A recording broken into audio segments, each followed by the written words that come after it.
Hello and welcome back to my channel Inspire with Anushka. Guys, how are you? Hope you all are fine. Guys, we are discussing the animal tissues in which we have discussed about the epithelial tissue and its type. Now, today we will discuss about the topic connective tissue, in which we will discuss about the types of connective tissue, which is connective tissue proper, supportive connective tissue and fluid connective tissue. After that, the connective tissue proper is divided into the two parts, that is loose and compact. And loose side areolar and adipose comes, and in the compact side tendon and ligaments come, while in the skeleton tissue or the supporting connective tissue the cartilage and bones. We will discuss with all these topics, and lastly in the fluid connective tissue we will discuss about the blood and limbs. So guys, let's start the topic without doing any delay. Okay. As the name suggested, this tissue serves as the connection. So this is for binding the cells of the other tissues in the body and gives them the rigid and supports. It composed of the cell of the numerous thick in the body and give them the rigidity and supports. Numerous thick structures called the fibers are made up from this. The cells are living and are embedded in a non-living intercellular matrix. Based on the nature of the matrix, the connective tissues are divided into the three general categories, that is the connective tissue proper, supportive connective tissue, that is skeleton tissues, or the fluid connective tissue. While in the connective tissue proper, we will discuss about that where the matrix is relatively less rigid. Okay, so connective tissue proper, in this the first part is the areolar connective tissue. It is the most widely described connective tissue in the body living, having in the matrix irregular shape and two kinds of fibers, white fibers, mid and yellow fibers. And the function of areolar tissue, this tissue binds the skin and the underlying parts of the body. Now the next one is the adipose tissue. It occurs below the skin around the internal organs and yellow bone marrows. Cells are modified to store the fats. Each cell consists of a large vacuoles filled with the fat, which is surrounded by a small amount of the cytoplasm containing a nucleus towards the periphery. And the function it performs is it acts as a filling tissue, store fats and keeps the body warm.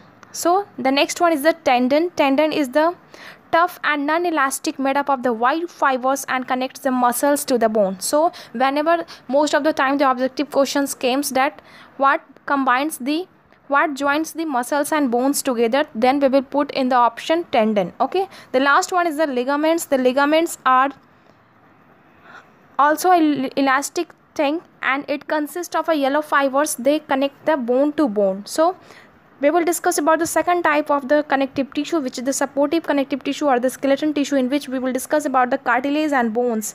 So guys, let's start with the cartilage. Cartilage is a non-porous tissue. Cell of the cartilage is called the chondroblast and embedded in the matrix in group of 2, 4 or more than fluid filled space with the lacuna. So cartilage is usually covered by a tough fibrous membrane. Is found in the nose tips, ear, pinna, ring of the windpipe and the long bones, lower end of the rib. In shark fishes, the whole skeleton is cartilaginous. The cartilage perform the function of providing support and flexibility in the vertebral body. So the next one is the bone.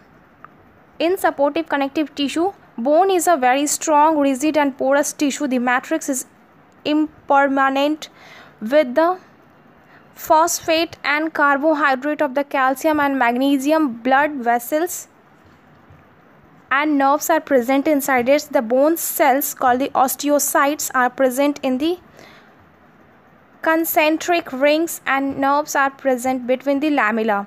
On the outside, a bone is surrounded by a connective tissues called the periosteum. Blood vessels and nerves are present in it. Bones protect the internal organs, support the body and helps in the locomotion. So these all things are the functions of the bone itself. In locomotion also, bones made the approximately 15% of the body mass of an adult. So here I would like to also discuss the difference between the cartilage and bones. Cartilage is the soft and flexible, while bone is a hard and inflexible.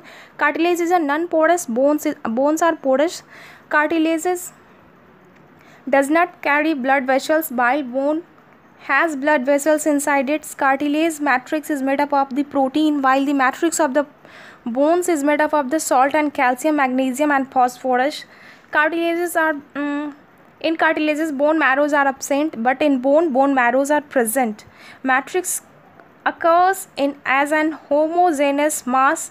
It is non-lamellar, while in the bone the matrix occurs in the lamellae.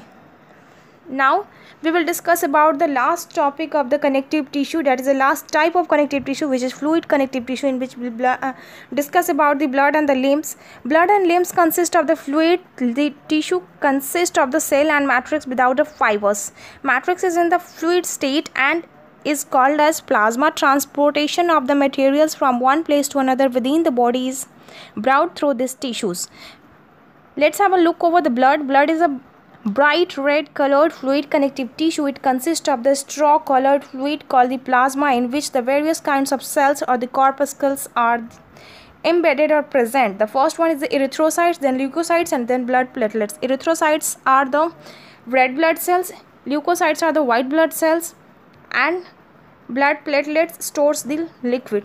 The plasma made up of the 55% of the blood by volume, while the blood cells made up of the 45% of the cell of the blood by volume. The body of an adult human being consists about 6 liters of blood. Major function of the blood: it helps in the transportation of the materials, the transportation of oxygen and carbon dioxide, transportation excretory products from kidney, from where there is eliminated, regulation of temperature and distribution of the heat within the body. WBC protects the body from the disease and helps in the wound filling. Okay, and the plastids helps in the blood clotting also. So the last topic is the limbs. So limbs is the another fluid connective tissues, consist of a plasma and mainly white blood cells. RBC and platelets are absent. It is the fluid that surrounds the body cell. It mainly helps in the exchange of the materials between the fluid, blood and tissue fluid. So guys, this is all about the today's topic. Hope you all have understand the topic. If you have any problem regarding these issues, then please put it in the comment section. Definitely I will try to solve all of that. So guys, we today discuss about the connective tissue, in which we discussed about the connective tissue proper, skeleton connective tissue or the supportive connective tissue, and last one is the fluid connective tissue, in which we have divided the proper connective tissue into the two parts, that is loose and compact, and again it is divided at the areolar, adipose, tendon and ligament. And then after we have seen that the supportive connective tissue is also described or distributed in the two parts, that is the cartilaginous and bone, and last one is the fluid connective tissue, which is also differentiated as the blood and limbs. So guys, this is all about the today's topic. Hope you all have liked this video. Then please, if you like this video, then please press the like button, share it with your friends and subscribe my channel. Thank you so much for giving so much concern and love to me. Thanks guys.